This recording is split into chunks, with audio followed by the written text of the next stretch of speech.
The shotgun came up fast, steady, unblinking, leveled straight at his chest. Adriana Vale's voice cut sharper than the wind howling behind him. "One more step and I pull this trigger. I don't care who you are." Daniel Reed froze in the doorway, snow piled to his knees, lips blue, hands trembling so badly he could barely lift them. He didn't beg. He didn't speak. He slowly reached into his coat, and the woman in the wheelchair tightened her grip on the gun. But what he placed on that table next made her lower the barrel with a hand that suddenly wouldn't stop shaking. Before we go any further, drop the city you're watching from in the comments, so I know how far this story has traveled tonight. And if stories about second chances and quiet strength move, you hit that subscribe button and ride this one out with me till the end. Trust me, you're going to want to see what happens by sunrise. The blizzard hit Black Pine Ridge at 9:47 p.m. on a Thursday, and by 10 o'clock the mountain had swallowed every road leading out. Daniel Reed didn't know it was Thursday. He didn't know what time it was. He only knew his truck had slid off the gravel access road 2 miles back, that his phone had died 40 minutes ago, and that if he stopped walking, he was going to die on this mountain. And if he died on this mountain, his 6-year-old daughter Lily was going to grow up an orphan. That was the only thought keeping his legs moving. He saw the cabin lights through the trees like a hallucination, golden squares floating in a wall of white. He stumbled toward them, falling twice, getting back up both times. By the time he reached the porch, he couldn't feel his hands. He couldn't feel his face. He pounded on the door with what he thought was a fist, but might have been just his wrist. "Please," he croaked. "Please, somebody." Nothing. He tried the handle. Locked, of course. A place this remote, this expensive heavy timber copper gutters, the kind of mountain lodge that cost more than Daniel had earned in his entire life. Of course, it was locked. He put his shoulder into the door. Once. Twice. On the third try, the lock gave. He fell forward into warm air and lamplight, and the smell of cedar burning in a fireplace. He landed on his hands and knees on a rug that probably cost more than his truck. And then he heard the unmistakable sound of a shell being chambered into a shotgun. "Don't move." Daniel raised his head slowly. She was sitting in a wheelchair near the fireplace. A dark-haired woman, maybe 40, wrapped in a charcoal cashmere blanket, holding a pump-action shotgun like she'd been born with one. Her eyes were the color of cold steel, and twice as hard. "Get out," she said. "Lady Eye." "I said get out." "My truck's off the road. I've been walking. I don't know, an hour, maybe 2. I can't feel my hands. I can't." "Not my problem." Daniel laughed.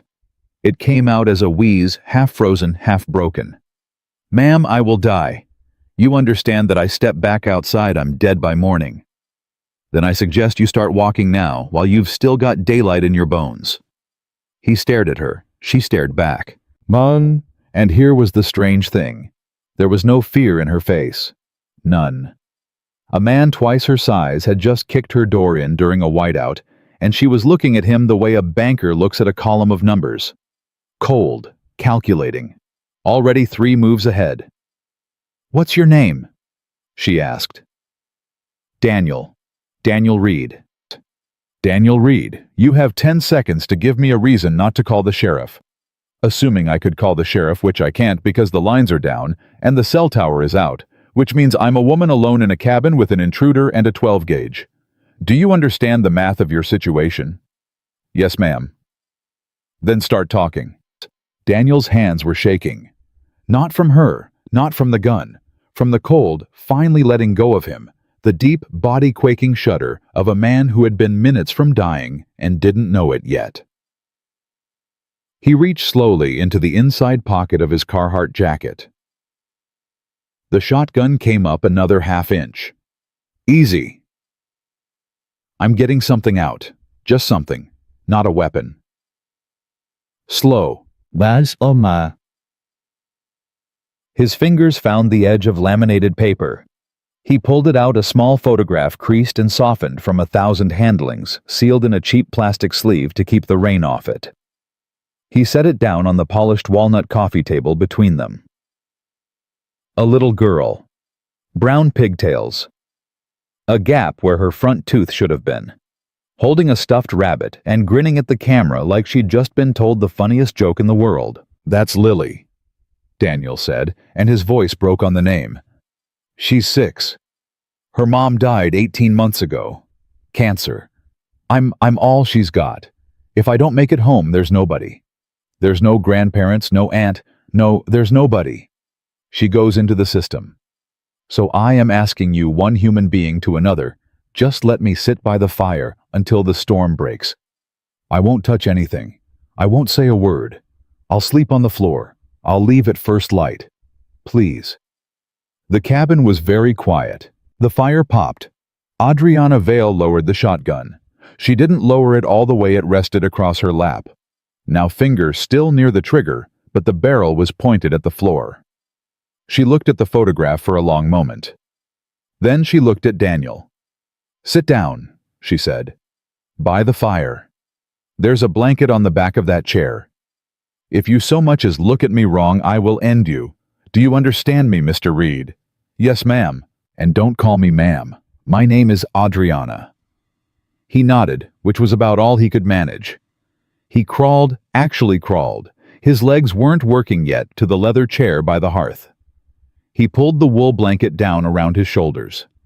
He held his hands out to the flames, and as the feeling started to come back, the pain hit him so hard, he made a sound like a wounded animal. Adriana watched him without expression. "Frostbite?" she asked. "Don't think so, just cold. There's a kettle on the stove. Tell me when you can stand." "I can stand." "You can't. Tell me when you can." So he sat, and he shook. And the fire ate at the cold inside him by inches, not all at once, and somewhere in the middle of all that, he started to cry. He didn't make a sound. He just stared at the fire while the tears ran down his unshaven face, and he thought about Lily asleep right now at her grandmother's house. Carla's mom, the one person he had left in the world who would take her, and he thought about how close he'd come. How close, how stupid he'd been to think he could make this drive in this weather to do this job for the money he desperately needed. After a while, Adriana said, "There's tea, in the cabinet above the stove. Black tea in a tin." Daniel wiped his face with the back of his hand. "I can get it." "I know you can. I'm telling you where it is." "Shall." He stood slowly on legs that felt like wet rope. He walked into the open kitchen. The whole place was one big, great room kitchen flowing into living room, flowing into a wall of windows that looked out into the swirling white. Nothing of the storm, and he found the kettle, found the tin, and his hands shook so badly he spilled tea leaves all over the counter. "I'm sorry," he said. "I'll clean it up." "It's fine." "It's not fine. I broke into your house." "Yes," she said. "You did." He brought 2 mugs back to the fire. He set one on the side table beside her wheelchair. She looked at it like she wasn't sure what it was, like nobody had handed her a cup of tea in a very long time. "Thank you," she said finally. "Thank you," he said, "for not shooting me." She made a sound that might have been a laugh. It was rusty like a hinge that hadn't been worked in years. Bye. They sat in silence. Outside, the wind threw itself against the windows like something alive and angry.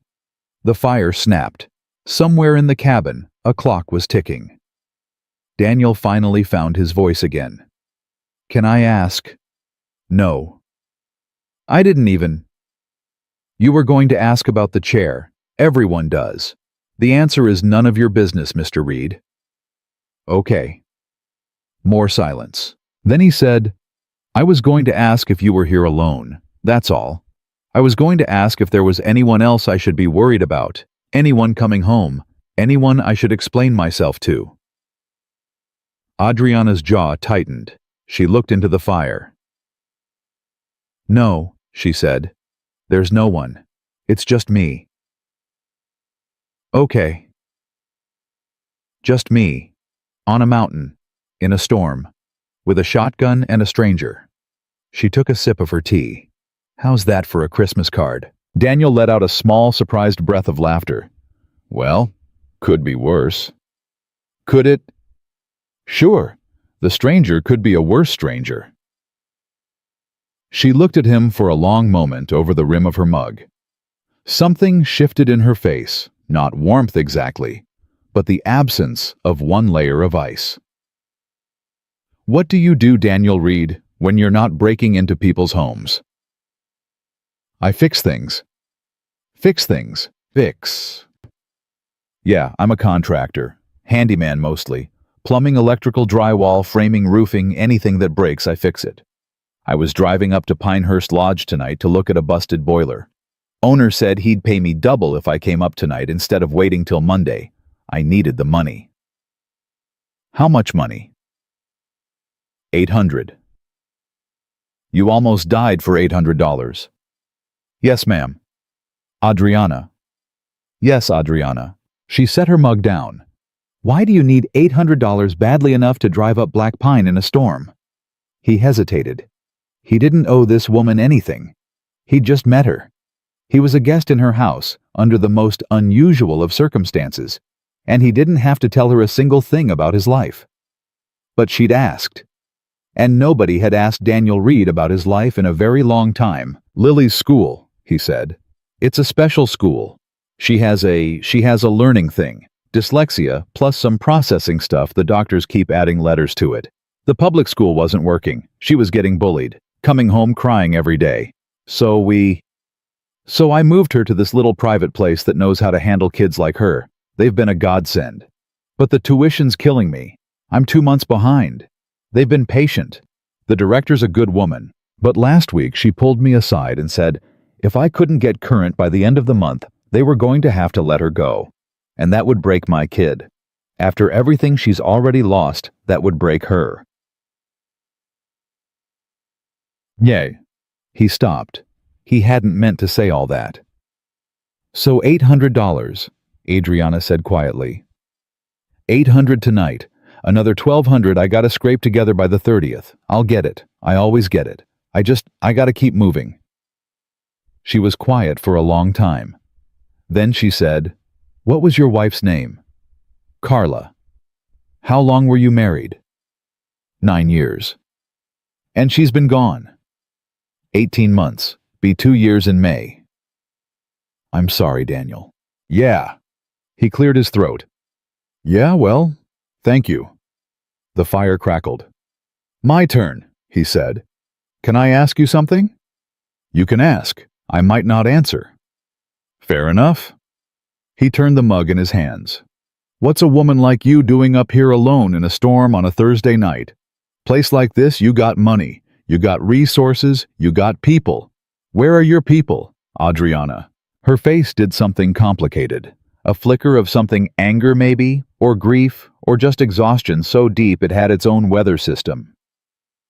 My people, she said slowly, are in a boardroom in Manhattan tonight, voting on whether to remove me as CEO of the company I built from a folding table in my apartment 15 years ago. Daniel set his mug down. Votes tomorrow at 9 a.m. She continued, I'm supposed to fly back tonight to be there in person. Obviously that's not happening. She gestured at the window. Storm grounded the helicopter at 6, so I get to sit here and find out by satellite phone in the morning whether the 4 men I trusted most in the world have decided to throw me out of my own company. Why would they do that? Because they think I'm a liability. Because I had a stroke 14 months ago and I haven't been the same since. Because I can't walk anymore, and apparently, a CEO who can't walk into a room makes investors nervous. Her voice was flat, controlled, and absolutely furious underneath. Because I caught one of them embezzling from a subsidiary, and instead of letting him resign quietly, I told him I was going to file criminal charges. So now he's gone to the others and convinced them I'm unstable. Vindictive. That my recovery has affected my judgment. Has it? She looked at him sharply.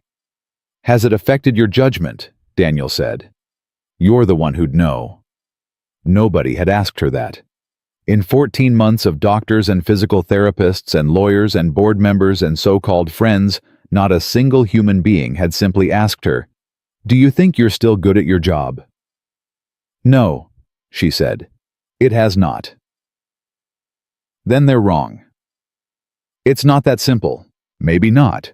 But you asked yourself the question, and you answered it. So whatever happens tomorrow, you go in knowing the truth. She didn't say anything. Daniel rubbed his hands together near the fire. Sorry, that was probably out of line. I don't know anything about boardrooms, or stocks, or any of that. No, she said quietly. It wasn't out of line. The clock ticked. Outside the storm howled. And somewhere in the dark mountain, a tree cracked under the weight of ice and fell with a sound like distant thunder. Daniel. Yeah. There's a guest room down the hall, second door on the left. Sheets are clean, bathrooms across the hall. There's a robe on the door, and I think there's a pair of sweatpants in the closet that should fit you. They were my brother's. He won't miss them. He looked at her. You're letting me stay. I'm letting you not die on my porch. There's a difference. Right. Get warm, get dry.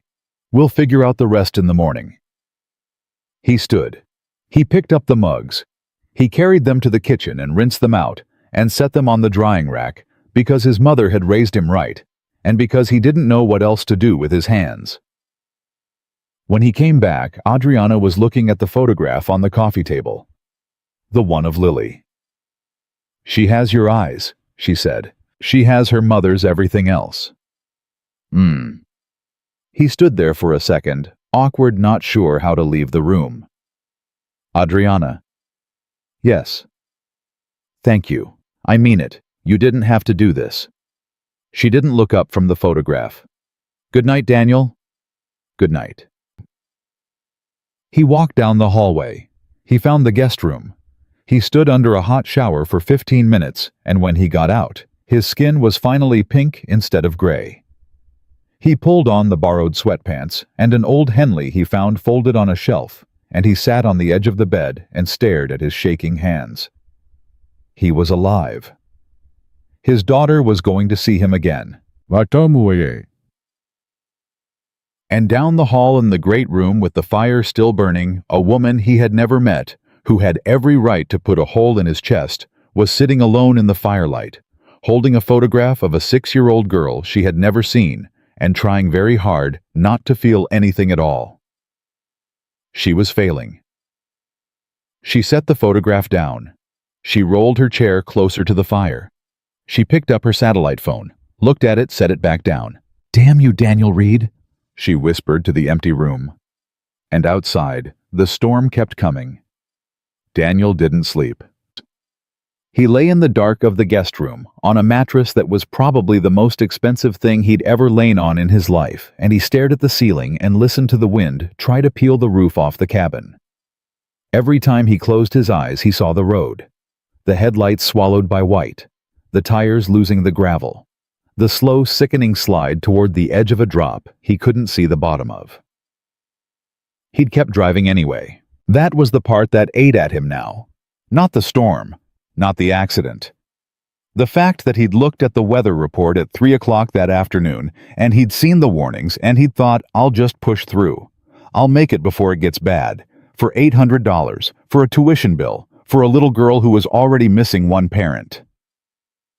He sat up, ran his hands through his damp hair. The clock on the nightstand glowed 1:14 a.m. He pulled on the sweatpants and the Henley, and he padded barefoot down the hallway, careful, quiet, because he didn't want to wake her. He just wanted a glass of water. He just wanted to not be alone with his own head for a minute. But Adriana was still by the fire. Whoa. She hadn't moved. The blanket was still draped over her lap. The shotgun was leaning against the stone hearth, now no longer across her thighs, but still within reach. And on the coffee table in front of her, between the empty mug and the photograph of Lily, there was a thick manila folder. She was reading it by firelight, lips pressed thin, her face the color of old paper. She didn't look up when he came in. She just said, "Couldn't sleep." "No, ma'am. Adriana, sorry. Don't apologize. I couldn't either." He stopped at the edge of the rug. I came for some water. I'll get out of your way. Sit down, Daniel. I don't want to bother you. You're already in my house. You broke my door. The bothering ship has sailed. She still hadn't looked up. Sit. So he sat. On the same leather chair. The fire was lower now, just glowing red coals, and a few stubborn flames eating at the last big log. The room was warmer than it had been. He waited. She turned the page of the folder, then another. Then she closed it and set it down on top of the photograph of his daughter, and only then did she finally look at him. You said something earlier, she said, about fixing things. Yeah. You said when something's broken, you fix it. Mm-hmm. What if it's not broken? What if it was built wrong from the start? Daniel thought about that for a second. He scratched at his jaw. He hadn't shaved in 3 days. Then you tear it down, he said. You go back to the foundation. You see what's holding. You see what isn't. And you build it again right this time. Slower. With better materials if you can afford them. And if you can't afford them, then you build it slow, piece by piece, with what you got. He shrugged. But you don't keep patching a thing that's wrong in the bones. You'll just be patching it the rest of your life, and one day it'll come down on top of you anyway. She was quiet. What's in the folder? He asked. Names, numbers, dates. The last 7 months of financial transactions for a subsidiary I thought I knew inside and out. She tapped the cover with one finger. $11 million, Daniel. That's how much my CFO has moved through 3 shell companies in Delaware since April. I caught 2.3 of it last month. Tonight sitting here I just found the rest. Jesus. Yes. What are you gonna do? That, she said, is the question. He waited. She picked up the satellite phone from the side table. She turned it over in her hands. She set it down again. There's a man named Gregory Halston, she said. He's been my chief financial officer for 9 years. I hired him out of a hedge fund where he was miserable. I gave him equity. I gave him a corner office. I went to his daughter's wedding 2 summers ago. I gave the toast at his 50th birthday party. I trusted him, Daniel, and not the way you trust most people with reservations with a back door. I trusted him the way you trust family. And he's the one stealing. He's the one stealing. And he's the one who in about 7 hours is going to stand up in front of my board and tell them that I am no longer mentally fit to lead this company. He's going to cite my stroke. He's going to cite my recovery. He's going to cite 3 meetings in the last 6 months where, according to him, I lost my temper, or lost my train of thought, or made a decision he considered erratic. And he's going to recommend that they install him as interim CEO while they search for a permanent replacement. Will they vote his way? 3 of the 7 definitely, 2 more probably. That's a majority. And the other 2? One is my brother. He'll vote with me. The other is an old friend of my father's. I don't know which way he'll go anymore. He's 81. He just wants peace. Daniel let out a slow breath. So you lose. I lose. Unless... She looked at him. Unless you go in there with that folder, he said, nodding at the manila envelope. Unless you put it on the table before he opens his mouth. I can't get there. The roads are closed. The helicopter's grounded. The vote's at 9. You got a satellite phone. You got email, I'm guessing, on that thing. I do. Then why are you sitting here in the dark, Adriana? She didn't answer right away. She looked at the fire. She rubbed her thumb along the spine of the folder. Because if I send this, she said slowly, I burn it all down. Gregory goes to prison. His wife, who has done nothing wrong, loses her house. His daughter, the one who got married, she's pregnant now. The scandal will follow that baby for the rest of its life. The stock price drops 30% overnight. 200 employees in our Newark office get laid off because the cash crunch becomes real. Everything I've spent 15 years building gets dragged through the financial press for a year, maybe 2. I survive it. The company survives it. but a lot of people who didn't do anything wrong don't. And if you don't send it, I lose my company, quietly, cleanly. Gregory wins. He cleans up his trail over the next 18 months and walks away rich. Maybe a year from now, somebody else catches what I caught. Maybe nobody ever does. The company keeps going. The employees keep their jobs. My name fades. He gets a corner office and a nice obituary in 20 years. And you. I retire to this cabin. I write a memoir nobody reads. I become a cautionary tale at business schools. The female CEO who couldn't recover from her stroke. The fire popped. Daniel was quiet for a long minute. He leaned forward, elbows on his knees, hands clasped. He looked at the floor. "Can I tell you something?" he said. "Please." My daddy was a roofer, worked 36 years on roofs in central Pennsylvania. Hard man. Not a mean man, but hard, the kind of hard you get when you've spent your whole life outside in the weather. When I was about 14, he took on a job for a guy named Earl Whitcomb. Big house, nice neighborhood. The roof was a mess. Old shingles, soft decking, water damage you could feel through your boots when you walked on it. My dad gave him a quote. 3 weeks of work, full tear-off. Replace the decking. New shingles, new flashing the works. Did it right. Earl says that's too much. Just patch it. Slap some new shingles on the bad spots and call it good. My dad said no. Said he wouldn't put his name on a patch job that was gonna fail in 2 winters. Earl said fine, I'll find somebody who will. And he did. And my dad lost the job. Daniel rubbed his hands together. 3 years later, Earl Whitcomb's roof caved in during an ice storm. Killed his wife. She was sleeping in the master bedroom, right under the worst of the rot. The patch job hadn't held. Nobody blamed my dad. Nobody could have, he wasn't the one who did the work. But I remember sitting at our kitchen table the day after the funeral, and I remember my dad, this hard man, he was crying. And I asked him why. And he said, "Danny, I knew that roof was going to come down. I knew it. I told him. And I let him hire somebody else, and I went on about my life. And a woman is dead." Daniel. I'm not telling you that to make you feel bad. I'm telling you because, Adriana, you already know which way you're going to vote on this. You knew it before I sat down. You're not trying to figure out what's right. You're trying to figure out if you've got the stomach to do what's right. And those are 2 different problems. She didn't say anything. He went on. 200 people in Newark. They are going to be okay. People are stronger than companies. They'll find other jobs. The ones that don't, you can help.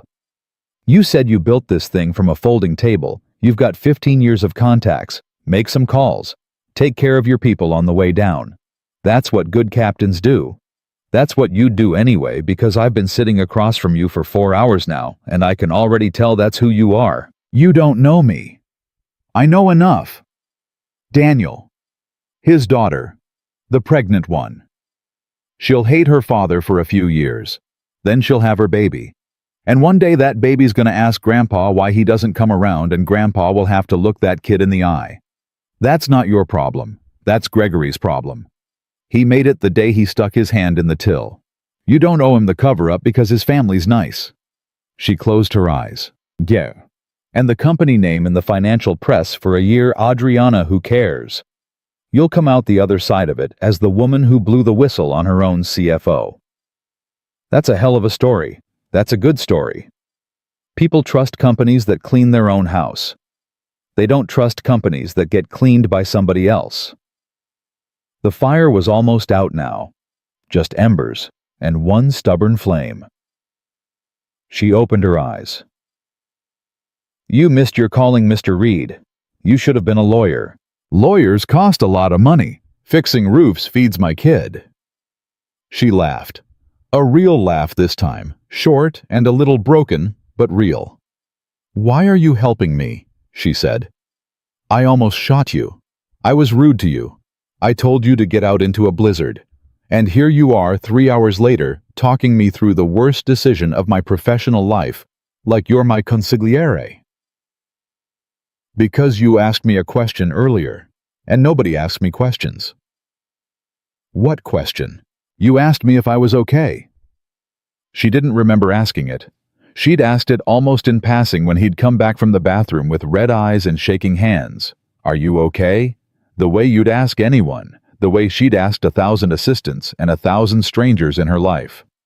But Daniel had heard it. That's. He cleared his throat. 18 months, Adriana, since Carla died. 18 months of my mother-in-law telling me I need to be strong for Lily and my buddies at the lumberyard slapping me on the back and saying, "You're a tough guy, Danny. You'll get through it." And the lady at Lily's school giving me sad eyes and asking how my daughter is doing. How my daughter is doing. 18 months. And tonight a woman I just met who pointed a shotgun at my chest, looked at me across a fireplace and asked me if I was okay. And I almost... He stopped. His throat had closed. I almost lost it right there in your kitchen, he said. Over a cup of tea. Because I can't remember the last time anybody asked. Adriana was very still. So you tell me, he said, his voice rough. If you've got somebody in your life who's pretending to be a friend while he's stealing $11 million out of your back pocket, and you've got a chance to do something about it, yeah, I'm gonna tell you to do it. Because you deserve better than that. And so does the kid that company employs. And so does anybody who's ever depended on you. The clock ticked. She looked at the satellite phone. She looked at the folder. She looked at him. I need you to do something for me, she said. Name it. I need you to sit there. Just sit there while I write the email.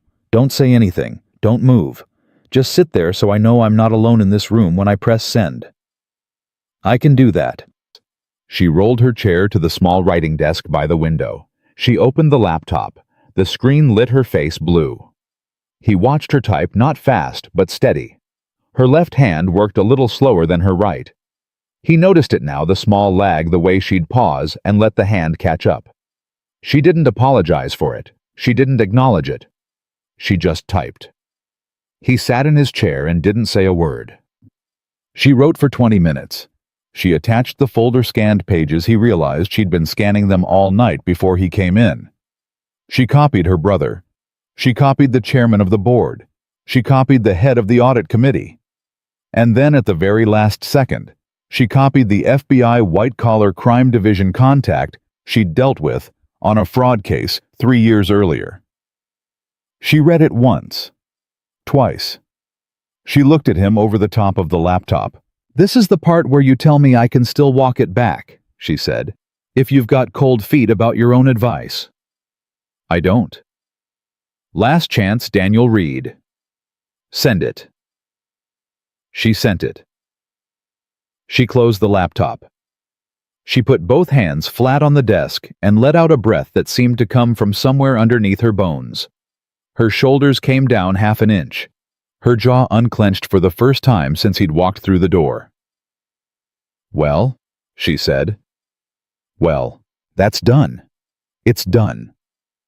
She turned the chair to face him. The firelight caught one side of her face. She looked exhausted. She looked younger. She looked for the first time all night like a woman and not a fortress. Daniel. Yeah. Are you okay? He started to answer. Reflex. Yeah, I'm fine. I'm good. I'm hanging in there. The words were already halfway up his throat. 18 months of practice.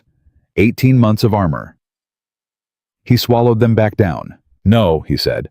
No, Adriana, I'm not. Tell me.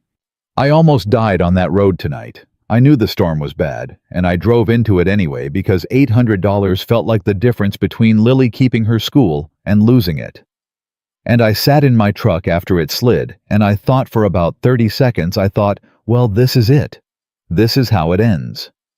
And the thing that scared me the most wasn't dying. It was that for one tiny second in some dark corner of my brain, there was a part of me that was relieved. He couldn't look at her. Because I am so tired, Adriana. I am so goddamn tired. I have been carrying this thing on my back for 18 months, and I don't get to set it down, and I don't get to cry about it, and I don't get to fall apart. Because if I fall apart, my kid falls apart, and she has already lost her mother, and she does not get to lose me too. So I drink coffee, and I take jobs, and I lie to her about money, and I lie to her about being fine, and I lie to myself about being fine. And tonight, in a freezing truck on the side of a mountain, for 1 second I was relieved that maybe somebody else would have to figure it out.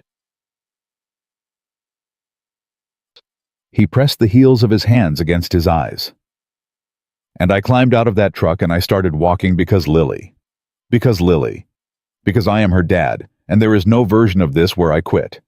But I scared myself, Adriana. I scared the hell out of myself. She didn't say anything for a long time. She just rolled her chair across the rug slowly until she was beside him. And she reached out and she put her hand on top of his hand, where it was clenched white against his knee. She didn't squeeze it. She didn't pat it.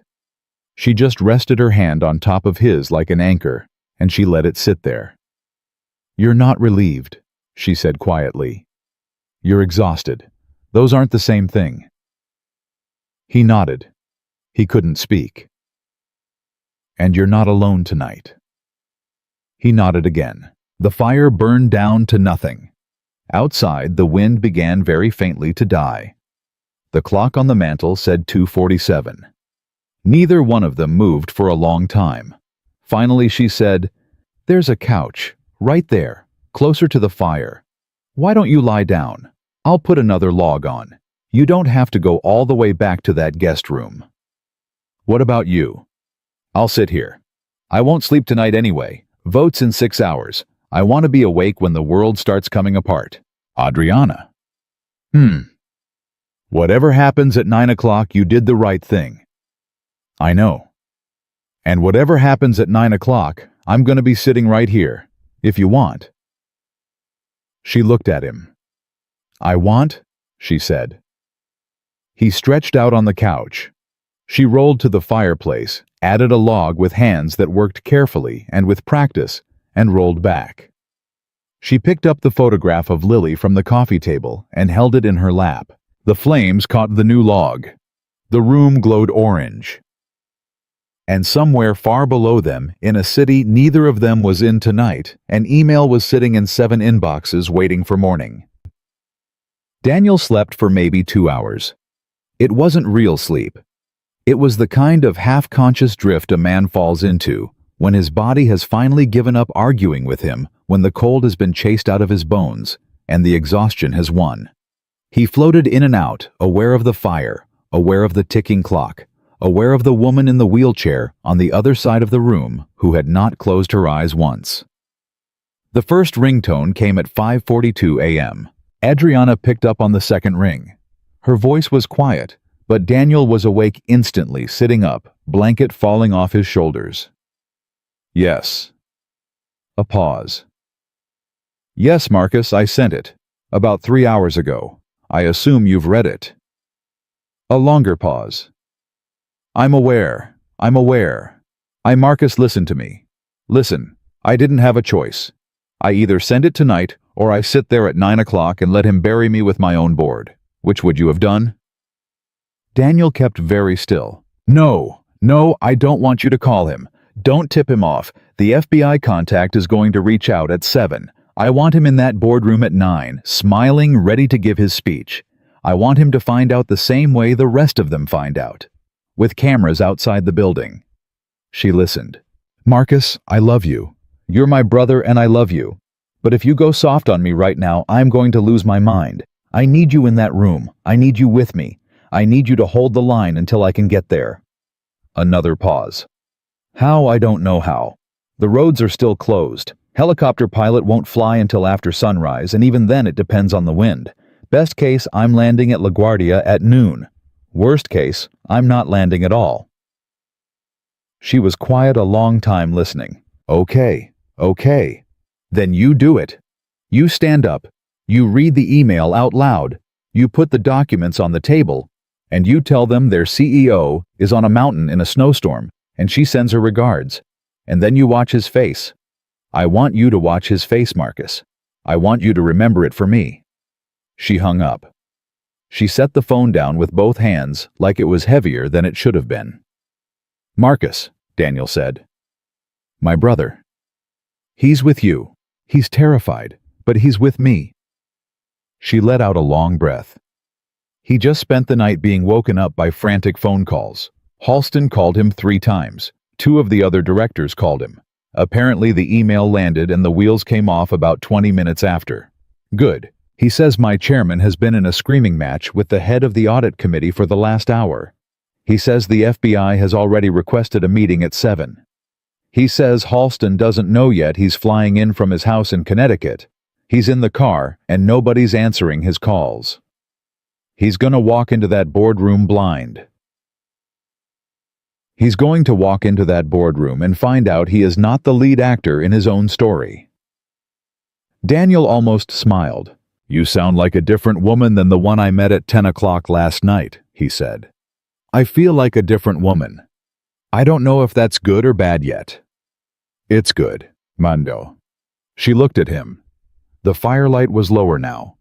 The room was thinning into that gray-blue half-light that comes before dawn in mountain country. Outside the wall of windows, the snow had stopped falling. The wind had died. The world was very, very still.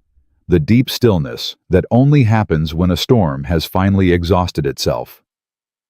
It's still dark out, she said. Sun's coming, maybe an hour. You should eat something. I'm fine. You haven't eaten since before you climbed up that mountain. You're going to fall over. She rolled her chair toward the kitchen. There's bread, there's cheese, there's eggs. I'm not Julia Child, but I can crack an egg into a pan. Adriana, you don't need to. Daniel, sit down. Let me feed the man who saved my company. He laughed in spite of himself. I didn't save anything, you did. You handed me the screwdriver. That a fancy way of saying, I'm the help. It's a fancy way of saying thank you. Take it. He took it. He stood up stiff, sore, every muscle in his body reminding him of yesterday, and he walked into the kitchen and watched her work. She rolled herself to the stove. She had a system. He could see it. The pans were hung low. The spice rack was at chair height. The fridge had been outfitted with shelves that pulled out toward her instead of up. None of it looked clinical. It looked thoughtful. Like somebody had cared enough to design a kitchen around her, not in spite of her. You did this yourself, he asked. My brother did it. Marcus. After the stroke. He flew out a contractor from Boston and had this whole place retrofitted in about 6 weeks while I was still in rehab. He wouldn't take $1 from me for it. That's a good brother. He's a very good brother. She cracked eggs one-handed into a bowl, whisked them, poured them into a hot pan with butter already foaming. The smell hit Daniel's stomach like a fist, and he realized she was right. He was starving. He was so starving, he was almost dizzy with it. How's your hand? He asked. Your left one. She glanced at him. You noticed? I noticed. It works. Slower than it used to. The fine motor came back at about 80%. I dropped a coffee cup 3 days ago and broke it, and I sat on the kitchen floor for 10 minutes, feeling sorry for myself, and then I got up and swept it up. She shrugged one shoulder. It is what it is. That's a hell of an attitude. I didn't always have it. She slid the eggs onto 2 plates. For about 4 months after the stroke, I was Daniel. I was a different person. Angry, bitter. I fired 2 physical therapists. I screamed at my brother. I told my mother she was suffocating me, and she cried, and I didn't apologize for a week. I was not a person I would have wanted to know. Grief does that. Grief over what I didn't lose anybody. You lost the version of yourself that walked. That counts. She stopped plates in her lap and looked at him for a long second. Yes, she said quietly. I suppose it does. She rolled the plates over to the small breakfast table by the window. He sat across from her. They ate in silence for a while, eggs toasted sourdough with butter-hot coffee from a pot she'd started before he was even sitting up.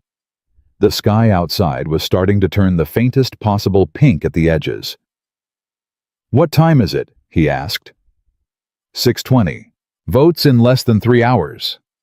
2 hours and 40 minutes. You nervous? I'm beyond nervous. I'm in some kind of stillness, past nervous. Yeah, I know that one.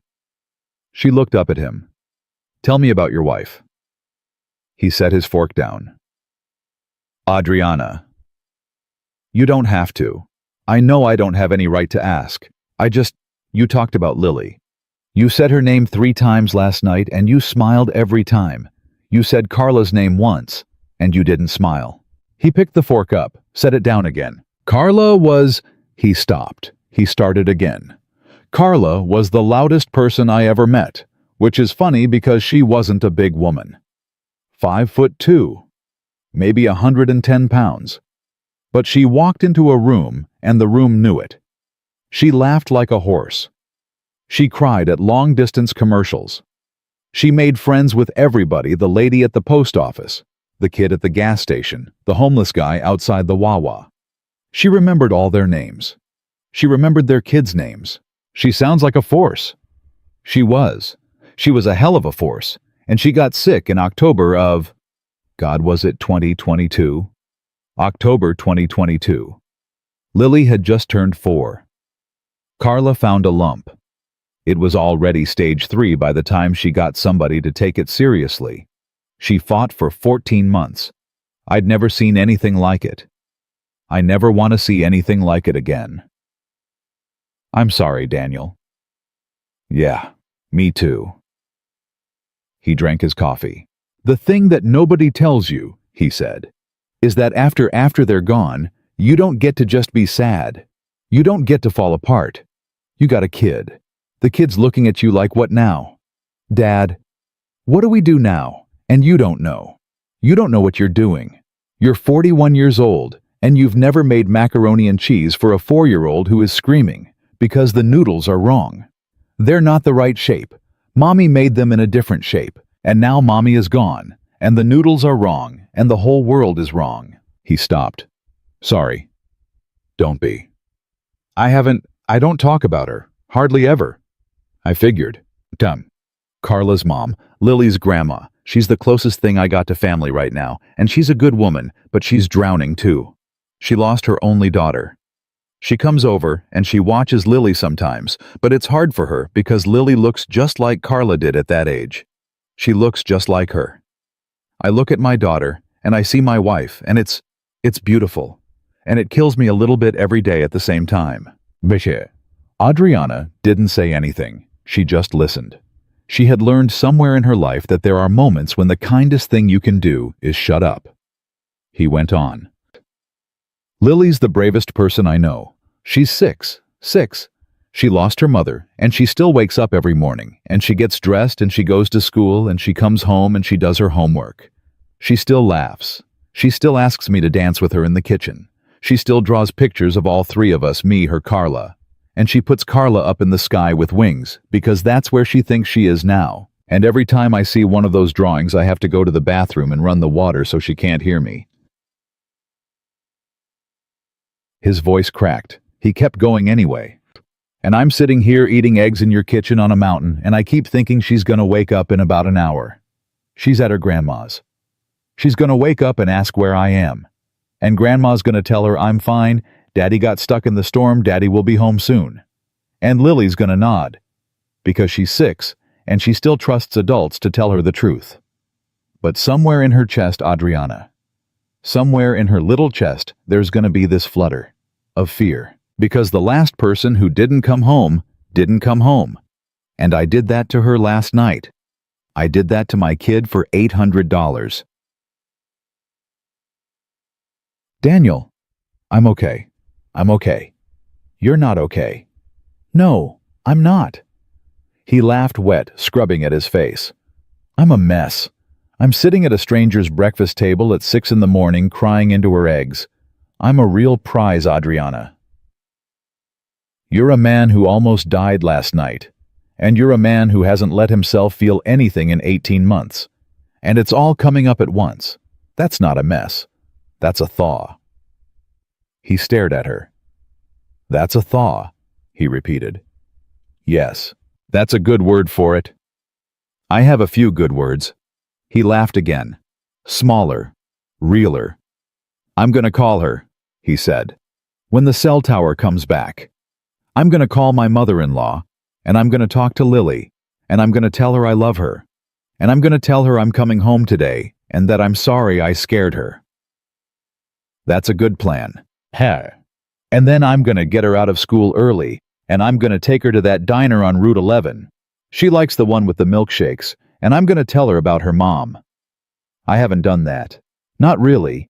I've been so scared of crying in front of her that I just don't say her name. We don't say Carla's name. And that's not right. That's not right, Adriana. My kid's gonna grow up thinking her mother was something we don't talk about. So go home and talk about her. I'm gonna. Tell her about the macaroni? He looked up. What? The wrong-shaped macaroni. The day Lily screamed because the noodles were wrong. Tell Lily that story when she's older.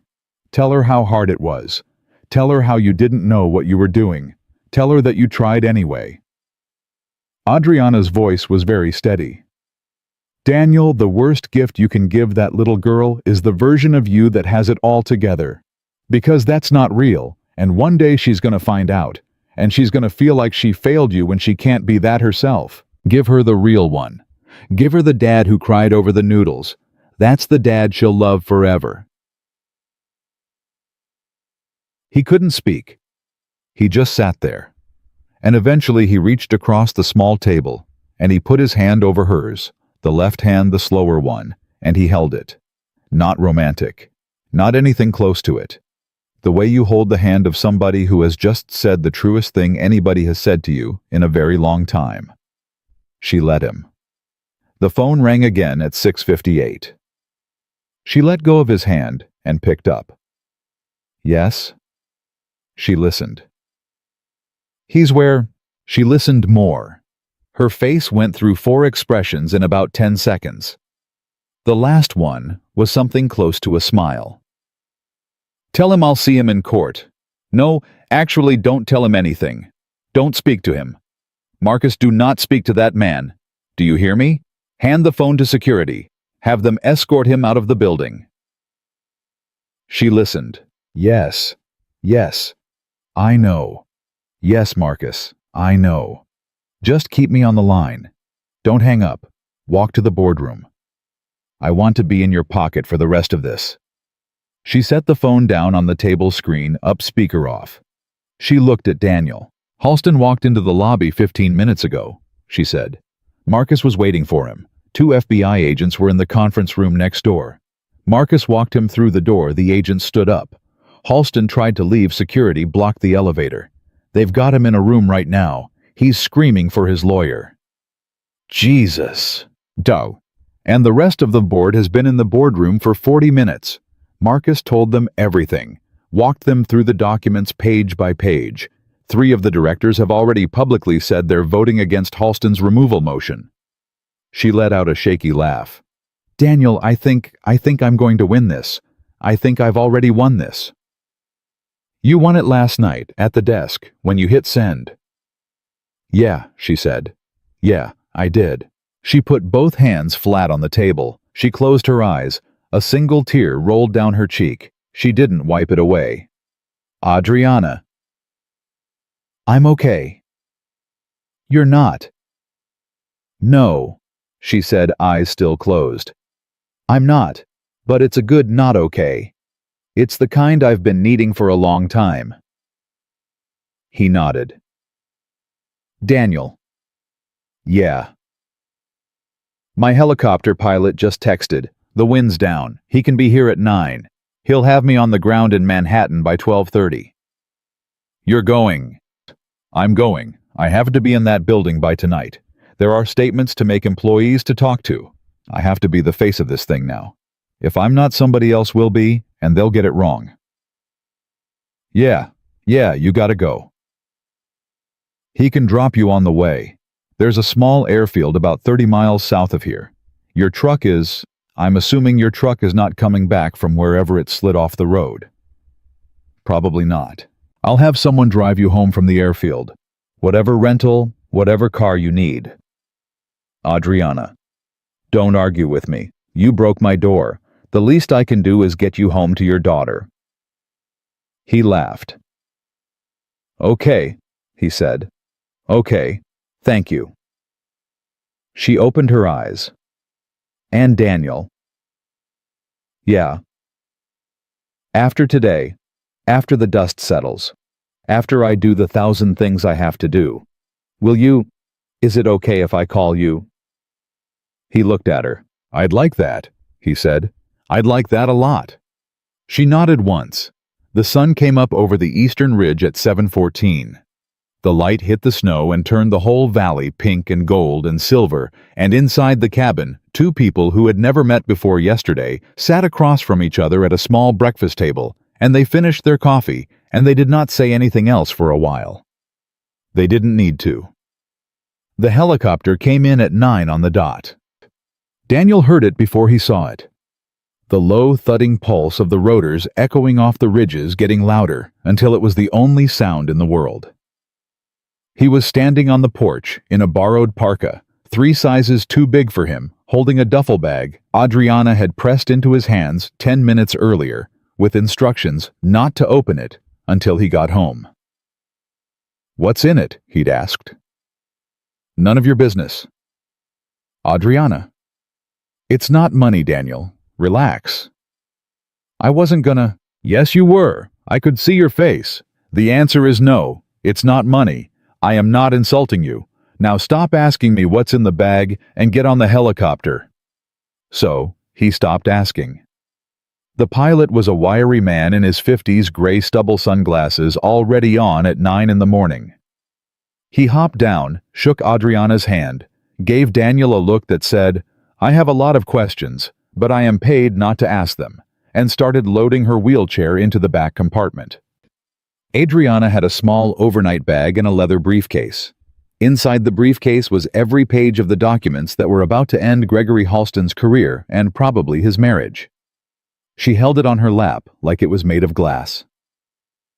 Daniel, she said over the noise of the rotors. Yeah. 30 miles south of here, there's a regional airfield. Pilot's gonna drop you. I called ahead. There's a car waiting. Driver will take you home. He's got your address. I pulled it off the registration of the truck we'll dig out next week. You don't have to. I do have to. Please, let me. She paused. And Daniel, your truck. Don't worry about it. I'm having it pulled and looked at this week. If it's repairable, it'll be fixed. If it's not, you'll have something else by Friday. Adriana. Don't argue. Please, just for once in your life, let somebody do something for you. I have a lot of money. I have it because I worked very hard for 15 years, and I never spent it on anything that mattered, because I didn't have anyone to spend it on. Let me spend a little of it on the man who saved my company. Or I will be very offended, and I will hold a grudge, and you do not want that, Daniel. Trust me. I am known for my grudges. He laughed. He couldn't help it. Okay, he said. Okay. Okay.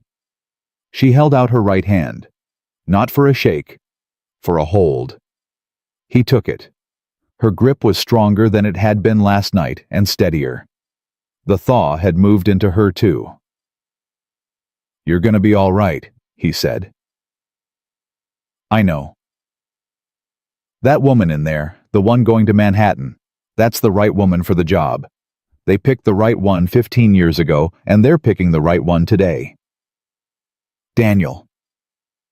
Yeah. Go hug your daughter. I'm going. Yeah.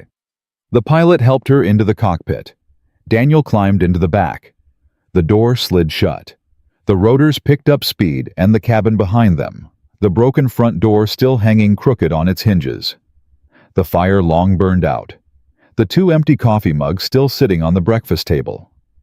Got smaller and smaller, and then disappeared into the trees, and they were rising over the white spine of Black Pine Ridge, into a sky so blue and clean, it didn't look like the same world that had nearly killed him 12 hours earlier. The flight to the airfield took 11 minutes. The drive home took 2.5 hours. Daniel didn't sleep on either of them. He sat in the back of the black SUV, a nicer car than he'd ever sat in his life. Leather seats, the driver politely silent, and he stared out the window and watched central Pennsylvania scroll by under fresh snow. Farms, silos. A diner with a hand-painted sign that read, "God bless America and the troops." A kid in a snowsuit shoveling a driveway. The whole familiar world restored to him free. He thought about his daughter. His phone had come back to life 40 minutes earlier, the moment the SUV got down off the mountain and into cell coverage. He'd called his mother-in-law immediately. Donna had picked up on the second ring and started crying before he even said a word, because she'd already seen the news that the storm had killed 2 people overnight on Route 80, and she'd been certain that one of them was him. Donna, I'm okay. I'm coming home. I'll be there by noon. Daniel. I know. I'm sorry. I am so sorry. She woke up at 6 and asked where you were. What did you tell her? I told her the storm was bad, and you had to stay somewhere safe. I told her you'd be home today. She didn't cry. She just got real quiet. Daniel, she went and got that picture of Carla off the dresser, the one in the silver frame, and she took it back to bed with her, and she just laid there with it. She didn't say anything. He couldn't speak. Daniel. I'm here. You scared her. I know. You scared me. Don't do that again, son. Don't ever do that again. I won't. I promise. Donna, I promise. Okay. Can I talk to her? She's eating cereal. Hold on. He heard the phone change hands. He heard Donna say, "Lily, honey, it's Daddy." And he heard the silence that followed the silence of a 6-year-old not running, not lunging for the phone, just being handed it. Carefully. Daddy. Her voice was so small. Hey, baby. Are you really okay? I'm really okay. Where are you? I'm in a car. A nice man is driving me home. I'll be home before lunch. I'll come pick you up at Grandma's and we'll go to Murphy's Diner and we'll get those milkshakes, the strawberry kind. With the cherry on top. With the cherry on top. 2 cherries. 2 cherries. She was quiet. Daddy? Yeah, baby. I had a bad dream last night. Yeah, you were in the dream. And you were lost. And I couldn't find you. And Mommy was looking too, but she couldn't find you either. His throat closed. I'm sorry, baby. It was just a dream. I know it was. But you came back. I came back, baby. I came back. I'm always gonna come back. She thought about that for a second the way Lily thought about everything, slow, careful with her whole little brain. Even when you're old. He laughed. It came out choked. Yeah, even when I'm old. Even when you're really, really old. Even then, as long as I can, I promise. Okay. I love you, Lily. I love you, Daddy. I'll see you soon.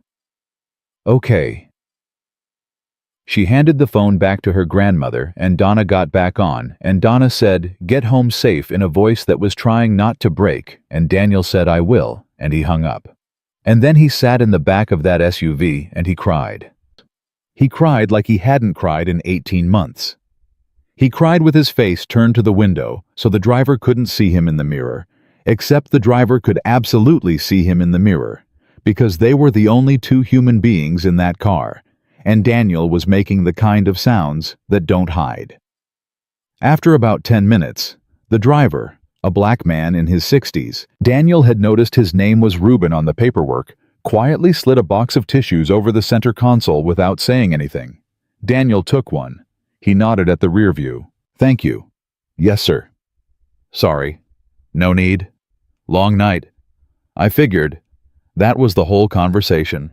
They drove the rest of the way in a silence that felt like respect.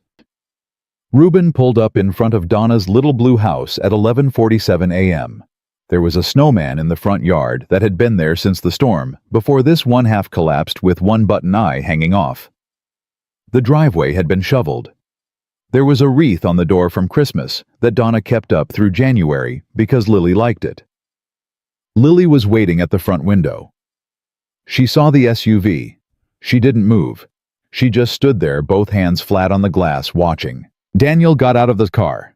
He grabbed the duffel bag Adriana had given him and his own beat-up backpack that had survived the truck. He turned to Ruben. "What do I owe you?" "It's been handled, sir." "You sure?" "Quite sure." "Okay, thank you. Thank you, Ruben. You drive safe." "You too, Mr. Reed. Go see your little girl." Daniel turned around. The front door was already open. Donna was standing there with her arms crossed and her eyes red, and Lily was still at the window, and then suddenly, she wasn't. Suddenly she was running. Suddenly she was bursting out the front door in mismatched socks and pajama pants and a t-shirt with a unicorn on it, and she hit him so hard at full sprint that he almost went down in the snow. He caught her. He scooped her up. He held her against his chest with her legs around his waist and her arms around his neck so tight he could barely breathe, and she was making a sound that wasn't crying exactly. It was something smaller and more desperate. The sound of a child who has been holding her breath for 16 hours and just remembered how to let it out. "I got you," he said. "I got you, baby. I got you." "Daddy." "I'm here." "Daddy." I know, I'm here. I'm sorry, I'm here." He carried her up the front steps. Donna was wiping her face. She pulled the door open, and then she pulled the two of them in, and she wrapped her arms around both of them, and the three of them stood in the front hallway of that little blue house, and held on to each other like the world was going to come apart if they let go. It didn't come apart. It started very slowly to come back together. Next, Donna made grilled cheese. She wouldn't let Daniel help. She wouldn't let him do anything. She made him sit at her kitchen table with Lily on his lap and a hot bowl of tomato soup in front of him, and she made him eat. He ate. Lily ate. She fed him crackers off her own plate, which was a thing she used to do when she was 3, a thing she hadn't done in 2 years, and she kept her hand on his arm the whole time, like she was checking to make sure he was still solid.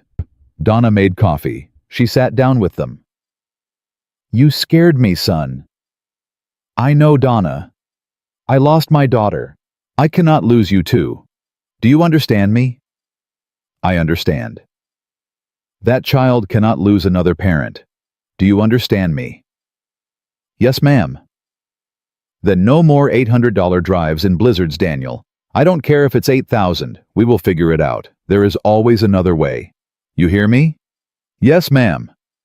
"I'm not your enemy, Daniel." "I know you're not." "Then let me help you. I have been sitting in this house alone since Carla died. I have a savings account I do not need. I have time I do not know what to do with. You will not let me help you with that little girl, and it is killing me, son. It is killing me to watch you drown when I am right here." He stared at his soup. "I've been too proud," he said. "Yes, you have. Turo. I've been thinking if I let anybody help, it meant I was failing her. Failing Carla. Like I couldn't do the one thing she asked me to do, which was take care of Lily." Donna reached across the table. She took his hand. "Daniel Reed, you listen to me right now. My daughter never asked you to do it alone. Never. That was not the deal. The deal was you take care of that baby. The deal was not that you destroy yourself doing it. You hear me?" "Yes, ma'am." "I want to pick Lily up from school 3 days a week. I want her to stay here those nights. You can pick her up after work. Or you can let her sleep over and you can have a goddamn evening to yourself for the first time in a year and a half. You can read a book. You can sit on your couch. You can take a nap, Daniel. Take a nap. Like a human person." He laughed. It came out shaky. "And the school," she said. "The tuition. We're going to talk about that. After lunch. Don't argue with me. We are going to talk about it, and we are going to figure it out, and you are not going to die on a mountain for it." "Donna. Don't Donna me. Eat your soup." He ate his soup. After lunch, after Lily had fallen asleep on the couch, with her head on his thigh and her small hand wrapped around two of his fingers, Donna went and got a checkbook out of her kitchen drawer. He started to protest. She held up a hand. "This isn't charity, Daniel. This is your daughter's grandmother paying for her granddaughter's education the way I should have been doing for the last 6 months. The way Carla would have made me do if Carla were here. Don't take this from me. Don't take this from her." He stared at the checkbook. "How much?" he said quietly. "Whatever the bill is, through the end of the school year. After that, we'll talk about next year." "Donna, hush. I love you. I love you too, son." She wrote the check. She slid it across the table. He folded it once. He put it in his shirt pocket. He put his hand over it for a second and pressed it flat against his chest.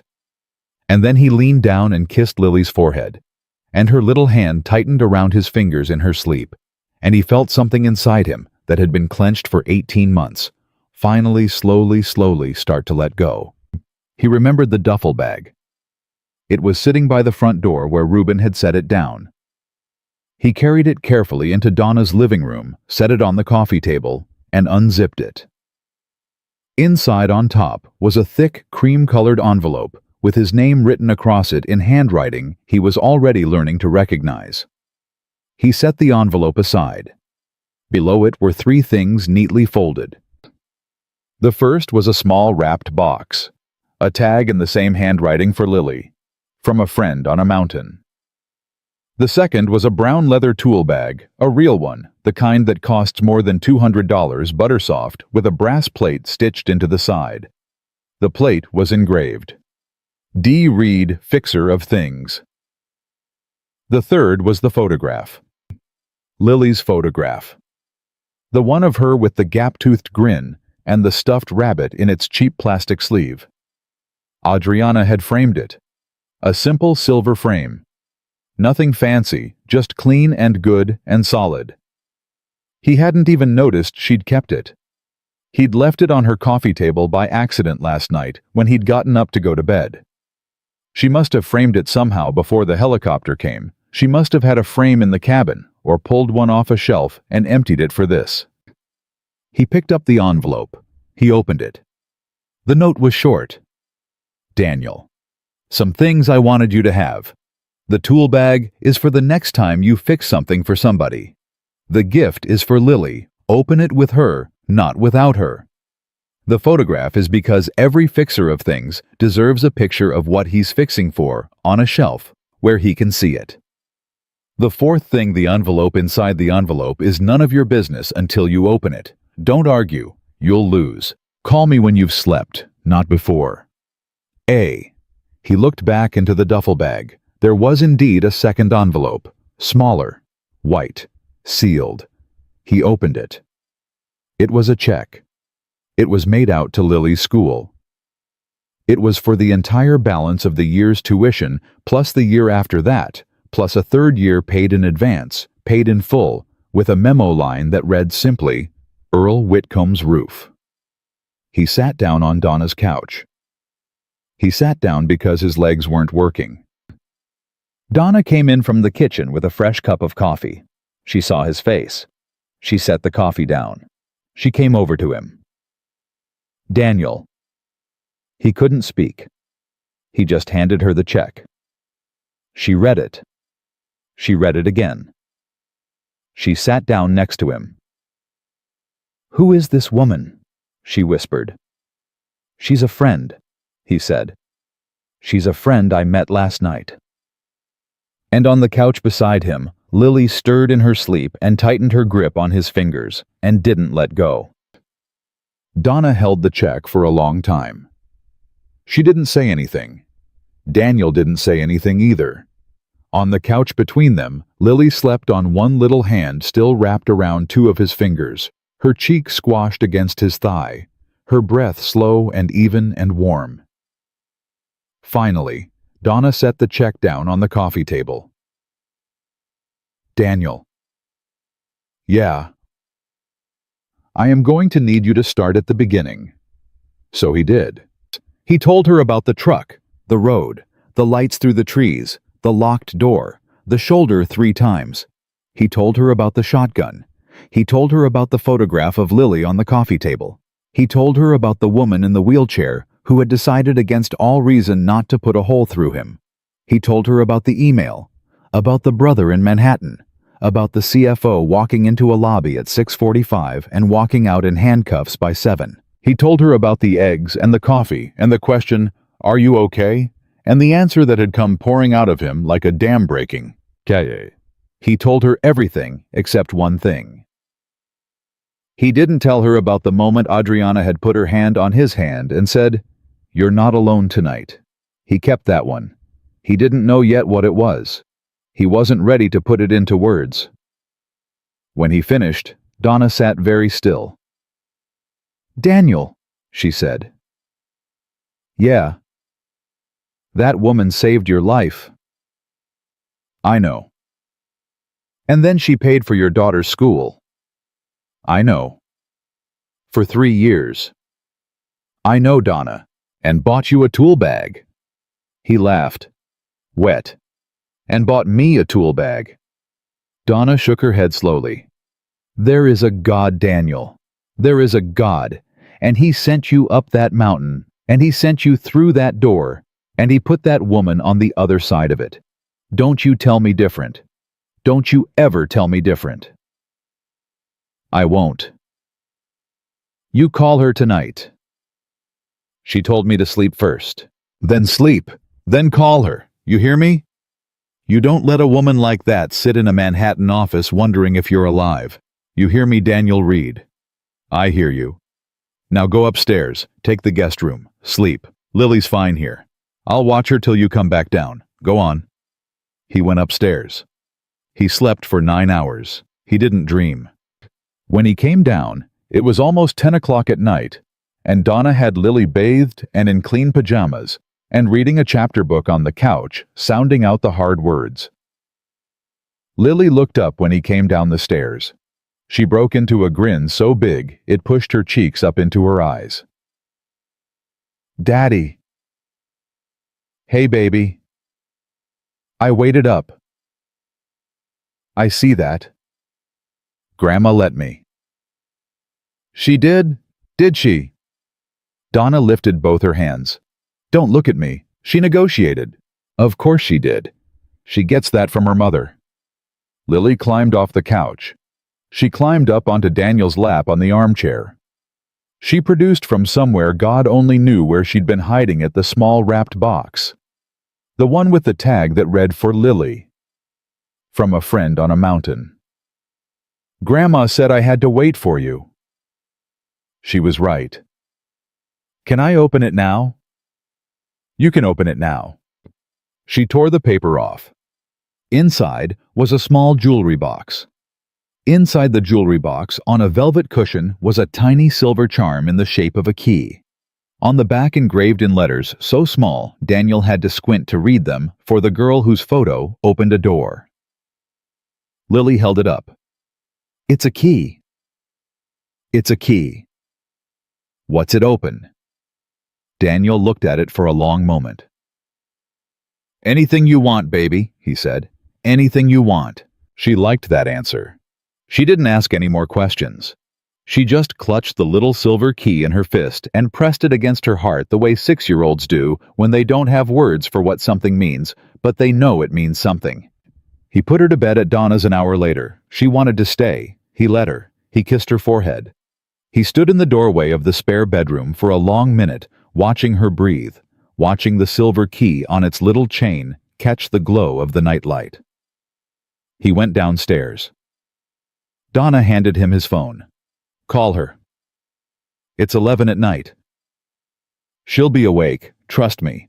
A woman who saved her own company today is not asleep right now." Bong. He went out onto Donna's back porch. The cold hit him sharp and clean. The sky was clear. Stars everywhere, the kind of stars you only see after a snowstorm when the air is washed. He dialed. She picked up on the second ring. "Daniel." "Adriana?" "You slept." "I slept." Good. How'd it go? She let out a breath that sounded like it had been waiting all day to come out. Daniel. The board voted unanimous to retain me. Halston has been arrested. He's been formally charged. The chairman issued a statement at 4 o'clock. The stock dropped 6%. 6, not 30. 6. My phone has not stopped ringing since noon. I have given 3 interviews. I have hired 2 new lawyers. I have hugged my brother twice, which is more times than I have hugged him in the last decade. I am sitting in my apartment with a glass of wine and shoes off, and I have not felt this clear in over a year. Daniel. Daniel, it worked. He smiled. He couldn't help it. It worked, he said. Because of you. Because of you. Because of both of us. Yeah, okay, both of us. She laughed. He let the silence sit for a second. Then he said, Adriana. Yes. The check. Daniel. No, listen, I'm not going to fight you on it. I sat at my mother-in-law's kitchen table this afternoon and I cried because of what you did. My mother-in-law cried. I'm going to tell Lily one day when she's older that a woman she's never met paid for 3 years of her schooling because her daddy crashed his truck on a mountain and broke into the wrong cabin. Lily's not going to believe it. Nobody's going to believe it. It sounds like something out of a book. Then tell her it's a true story. Those are the best ones. I will. Daniel. Yeah. Thank you. For what? For what you said about Earl Whitcomb, about the roof, about patching versus rebuilding. I have been thinking about that all day. Every time I had to make a hard call today, I thought about that. About a hard man crying at a kitchen table because he didn't push harder. That story is going to live in my head for the rest of my life, Daniel. He'd be glad to hear it. My dad. He raised a good son. I had a lot of help. A beat. Adriana. Yes. What now? What do you mean? I mean, what now? You're a CEO in Manhattan. I'm a handyman in central Pennsylvania. You're sitting in an apartment with a view. I'm sitting on a back porch in flannel pants. What do we... Daniel. Yeah. Stop. Breathe. Okay. I'm not asking you to marry me. He laughed. Loud. He had to clap his hand over his mouth so he wouldn't wake the house. Good. Good, because Donna would faint. Donna sounds like a woman I would like. She is. She really is. What I'm asking, what I'm hoping is that you'll let me be in your life. In some way. In whatever way makes sense. You have a daughter. You have a routine. You have a life that has been built around surviving the last 18 months. I'm not asking you to blow it up. I'm asking you to make a little room in it for someone who, for reasons I do not entirely understand, you opened up to in a way I think you have not opened up to anyone in a long time. And who opened up to you the same way? He didn't answer right away. Adriana. There hasn't been anyone. Since Carla. There hasn't been a... I don't know how to do this. Neither do I, Daniel. You don't... I haven't dated since I was 34. I'm 47. I had a stroke. I run a company. Men do not generally line up to date a wheelchair-using CEO who works 90 hours a week. And the ones who do, they want something. They want a Forbes profile. They want introductions. They want my Rolodex. So I stopped. Years ago. I stopped trying. That's a damn shame. It was easier. Yeah, I know about easier. Daniel, look, I am not saying we have to figure anything out tonight. I'm saying I would like to come visit. In a couple of weeks. When the dust at the company has settled. I would like to meet your daughter. I would like to take you both out for those milkshakes at Murphy's Diner. I would like to see what the world looks like from your kitchen table. And then I'm going to fly home. And then we'll see. Okay. Okay. Just okay. He closed his eyes. More than okay, Adriana. More than okay. All right then. All right? Sleep, Daniel. You too. I will, soon. Good night, Adriana. Good night. He hung up. He stood on Donna's porch in the cold a minute longer. He looked at the stars. He thought about the fact that 28 hours ago he had been sitting in a truck on the side of a mountain, thinking he was going to die. And now he was standing on a porch in the moonlight after a phone call with a woman who had for some reason decided to let him into her life. And his daughter was asleep upstairs with a silver key in her fist. And there was a check in his shirt pocket. And tomorrow, when he picked Lily up, he was going to take her to Murphy's Diner. And he was going to tell her about her mother. He was going to tell her how Carla used to laugh like a horse, how she made friends with everybody, how she fought for 14 months, how she would have liked the way Lily was growing up. He was going to tell his daughter the truth from now on. That was the deal he made on that porch with himself with the night with whoever was listening. He went inside. 3 weeks later, on a Saturday, a black SUV pulled up in front of Daniel Reed's small 2-story house on Elm Street in Lewisburg, Pennsylvania. Lily was at the front window. She didn't move at first. She stood there, both hands flat on the glass, the way she had stood there waiting for him 3 weeks earlier. Daniel came up behind her and put his hand on the top of her head. That's her baby. That's the lady. That's the lady. From the mountain. From the mountain. Lily was quiet for a second. Is she nice? She's very nice. You said she had a gun. She did, but she put it down. Why? Because of you. Lily looked up at him, her eyebrows pulled together. Me. I showed her your picture, baby, the one in the plastic, and she put down her gun and she let me come inside.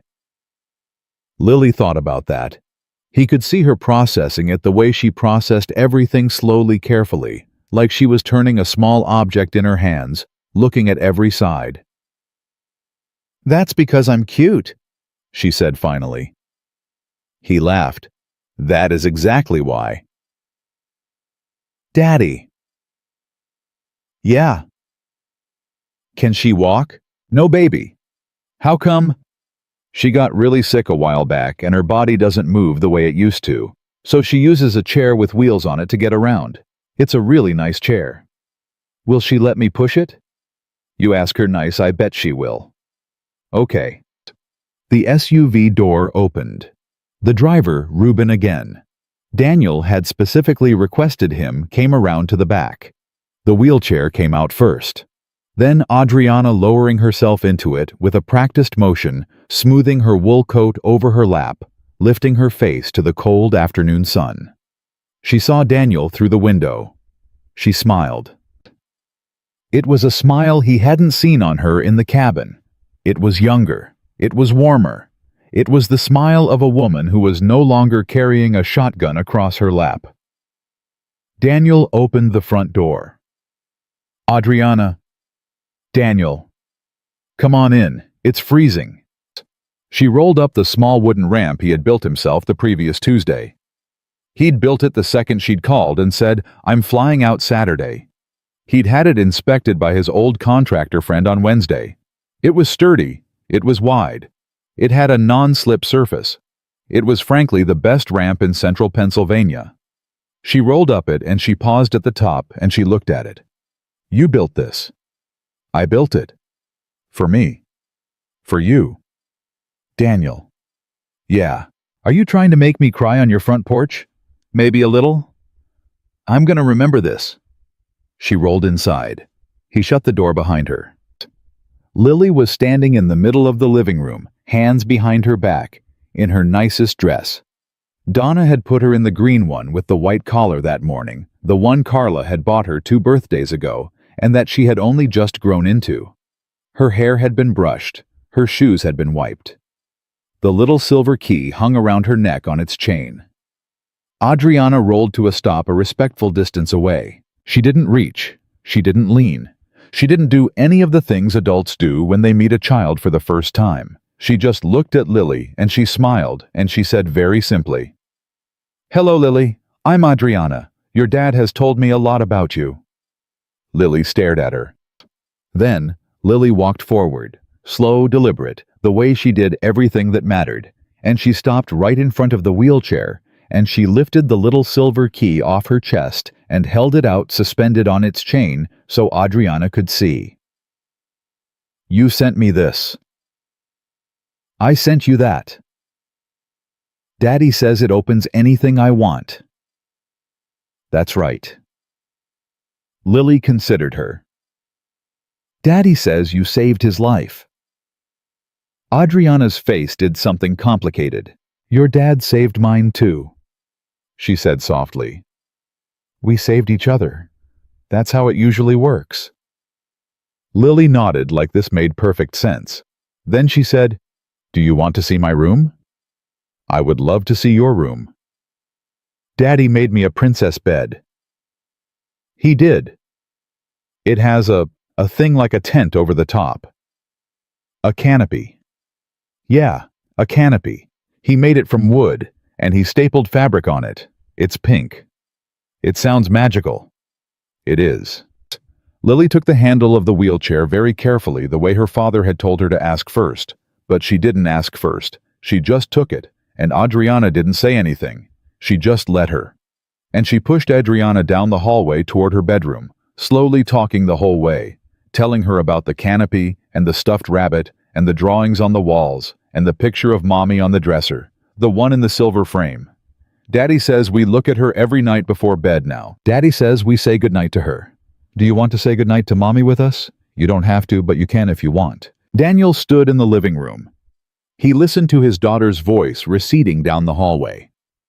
He listened to Adriana's voice, answering gentle, real, present. He listened to the hum of his own house, the house he and Carla had bought when Lily was a baby, the house he had filled with grief for 18 months, and was very slowly starting to fill with something else. He sat down on the couch. He put his face in his hands. He didn't cry this time. He just breathed. That night after dinner, Donna had come over and made pot roast, refusing all help, telling Adriana, with absolute certainty, that she was too thin. "Honey, too thin. You eat what's on that plate, and then you eat what's on mine." And after Lily had fallen asleep on the couch, with her head in Adriana's lap, and after Donna had gone home with a leftover container in each hand, Daniel and Adriana sat on the back porch under a gas heater, and they talked. They talked for 3 hours. They talked about her company. The new CFO, she had hired a woman this time from the audit firm that had helped them clean up the mess. The lawsuits Halston was filing, all of which would lose. The press tour she had been on. The way her brother had cried at her kitchen table the night the verdict came down because he had been holding it together for her for 6 straight days and finally got to fall apart. They talked about Lily, the way she had started saying Carla's name out loud again every day, sometimes 10 times a day, like she was making up for lost time. The drawings she was bringing home from school, Carla in the sky with wings, but now there were 3 figures on the ground sometimes. Daniel, Lily, and a new figure smaller in a chair with wheels. "She's already drawing me into the picture," Adriana said quietly. "Yeah. That's a lot of pressure, Daniel. Is it pressure you don't want?" She didn't answer for a long time. "It's pressure I don't know how to deserve." Adriana. "Yeah. Nobody deserves anybody. You just show up, and then you keep showing up. That's the whole thing. That's all of it." She looked at him. "That's a very simple way to put it." "I'm a very simple guy." "You're not. You're really, really not. You're the least simple person I have met in 20 years. He took her hand. Dang. This time, it was not the way it had been on the mountain. This time, it was not an anchor. This time, it was a question. She answered it. She wove her fingers through his and held on. "I'm going to keep showing up, Daniel." "Okay. I'm going to come out here. I'm going to fly Lily into the city.